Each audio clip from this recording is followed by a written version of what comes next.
नमस्कार बंधुरा, आज के तुम्हारे संगे दारुण একটা ব্রেকফাস্ট বা টিফিন রেসিপি শেয়ার করব, যেটা বাচ্চাদের স্কুলে বা সকালের ব্রেকফাস্টে বা সন্ধ্যেবেলাও কিন্তু বানিয়ে দেওয়া যেতে পারে। আর এটা কিন্তু বাচ্চা থেকে বড় সকলেরই ভীষণ ভালো লাগবে আর ভীষণ হেলদি অ্যান্ড টেস্টি।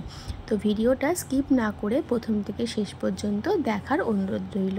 তো এইটা বানানোর জন্য সবার ফার্স্টে আমি নিয়েছি, এখানে দেখো ময়দা নিয়েছি, এখানে 2 কাপ মতন ময়দা নিয়েছি আর দিয়ে দিচ্ছি 1 কাপ মতন সুজি। ময়দা 2 কাপ নিয়েছি যেহেতু, সেই জন্য 1 কাপ সুজি দিলাম।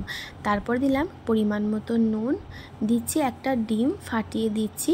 এখানে আমি একটা ডিম ব্যবহার করেছি, তোমরা চাইলে এখানে একটার পরিবর্তে 2টো ডিমও কিন্তু ইউজ করতে পারো। তো দেখো এবার ডিমটা দিয়ে সমস্ত কিছু ভালো করে মিশিয়ে নেব। প্রথমেই কিন্তু অনেকটা জল দেব না, অল্প অল্প করে জল দিয়ে একটা ব্যাটার বানাবো। আর এটাকে দেখো ঠিক এইরকম একটা ব্যাটার বানিয়ে নিয়েছি, আর ভালো করে কিন্তু ব্যাটারটা ফেটিয়েও নিতে হবে। তারপরে এটা রেস্টে রাখবো 10-15 মিনিটের জন্য, যেহেতু এর মধ্যে সুজি আছে। এখানে কিছু ভেজিটেবলস অ্যাড করলাম, দিলাম গাজর গ্রেট করা আর দিলাম পেঁয়াজ আর ঝালের জন্য কাঁচা লঙ্কা। এখানে এবার ব্যাটারটা ভালো করে মিশিয়ে নিচ্ছি সবজির সঙ্গে। এখানে তোমরা চাইলে ক্যাপসিকাম, টমেটো এগুলোও কিন্তু ইউজ করতে পারো।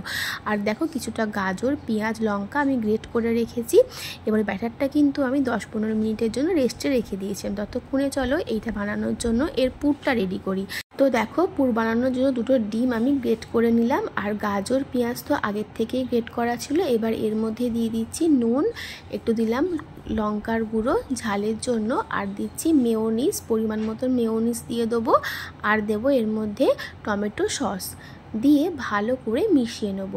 তো দেখো টমেটো সসটাও কিন্তু সম পরিমাণেই ব্যবহার করেছি, যেমন মেয়োনিজ তেমন টমেটো সসটাও ইউজ করেছি। এবারে ভালো করে সমস্ত কিছু একদম মিশিয়ে নিতে হবে।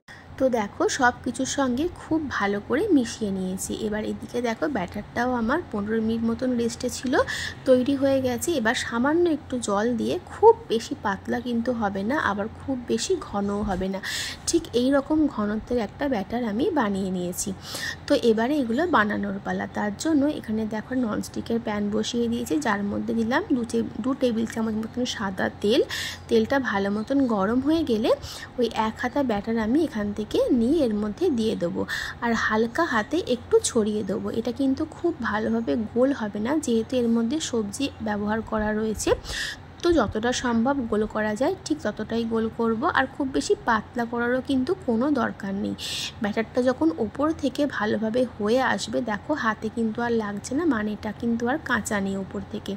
তখন এর মধ্যে ওই যে গাজর, ডিম আর পেঁয়াজের যে পুরটা বানিয়েছিলাম মেয়োনিজ আর টমেটো সস দিয়ে, সেইটা দিয়ে দেবো। দিয়ে এটা ভাঁজ করে দেবো, আর একটা পিঠ একটা সাইডে দিতে হবে কিন্তু, দিয়ে আর একটা পিঠ ভাঁজ করে দিতে হবে। এখানে তোমরা চাইলে কিন্তু চিজও গ্রেট করে দিতে পারো। তো দেখো এবার গ্যাসের ফ্লেমটা লো টু মিডিয়ামে করে এটাকে 2টো পিঠ বেশ কড়কড়ে করে ভেজে নিতে হবে। সামান্য একটু তেল দিয়ে দিলাম ভালোভাবে ভাজা হওয়ার জন্য, একটু লাল লাল করে ভেজে নিতে হবে, তাহলে কিন্তু খেতে দারুণ লাগে। তো দেখো এটা উল্টে দিলাম, 2টো পিঠই খুব সুন্দর করে দেখো উল্টে দিয়েছি, একদম লাল লাল করে ভেজে নিয়েছি। এবার এরকম করেই চলো আরও একটা বানিয়ে নেবো। দিয়ে দিলাম আরও 1 হাতা মতন ব্যাটার দিয়ে ভালো করে ছড়িয়ে নিচ্ছি। তারপরে উপর পিঠটা হয়ে গেলে এর উপরে দিয়ে দেবো ওই যে পুরটা বানিয়ে রেখেছিলাম, সেই পুরটা দিয়ে আবারও এটা ভাঁজ করে দেব। তো দেখো একটা সাইড করে পুর দিয়ে দিচ্ছি, দিয়ে আবারও এটা আমি আর একটা সাইড ভাঁজ করে দিচ্ছি। দিয়ে এটারও ঠিক সেমভাবে 2টো পিঠই খুব ভালো করে একটু ভেজে নিতে হবে লাল লাল করে, তাহলেই কিন্তু বেশ মচমচে হবে আর খেতেও বেশ ভালো লাগবে। তো দেখো 2টো আমার রেডি হয়ে গেল। এরকম করে আরও যে কটা আছে সব কটাই বানিয়ে নেব। তারপর গরম গরম এগুলো পরিবেশন করব। ছোট থেকে বড় সকলেরই কিন্তু ভীষণ ভালো লাগবে, আর খেতেও কিন্তু খুব সুন্দর লাগে। সাথে একটু টমেটো সস নিয়েছি, টমেটো সস ছাড়াই কিন্তু এটা দারুণ লাগে খেতে।